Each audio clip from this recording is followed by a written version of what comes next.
এই নে তোদের খাবার চলে এসেছে। এটা বল্টনে আর এটা মটকুনে। আরে ভাই আগের বার তো আমার কাটাওয়ালা খাবার পড়েছিল, এই জন্য এবার আমি আগে নেব না। আরে এই মুটকা তুই আজকে বাটি আগে নে, সমস্যা নেই, আমি তোকে অনুমতি দিলাম। যাক বল্টু আজকে ভালোই লাগলো, তুই আমাকে আজকে আগে বাটি নিতে দিতিস। আচ্ছা ঠিক আছে, আমি এই বাটিটাই নিব। ওরে না রে পাগল, আমি তো তোকে বোকা বানালাম। তুই যে বাটিটা নিবি আমি ওই বাটিটা তোর কাছ থেকে কেড়ে নিব।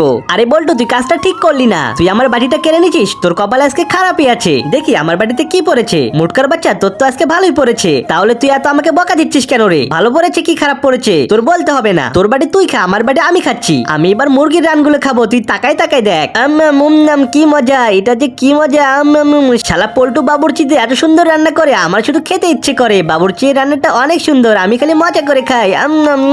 পুরীর খাবার একদম। মোটকার বাচ্চা আস্তে আস্তে খা, না হলে মরবি তুই। এবার আমার পালা, আমার বাড়িতে কি আছে তার আগে হেয়ার লাইক ছবিটা থেকে যে লাইক এবং চ্যানেলটি সাবস্ক্রাইব করে দেবে। তুমি তার আমাকে জান্নাতবাসী করে দিও, কমেন্টে লিখুন আমিন। আরে মোটকা এইটা কি? আমার কপালে তো পচা গরুর ভুঁড়ি পড়েছে, আমি এটা কিভাবে খাবো? মুটকা আজকে আমার সাথে একদম চিটারি করলি তুই। হ্যাঁ যত করবা চালাকি তত বুঝবা, তার সাথে পায়তারা আরো করবা।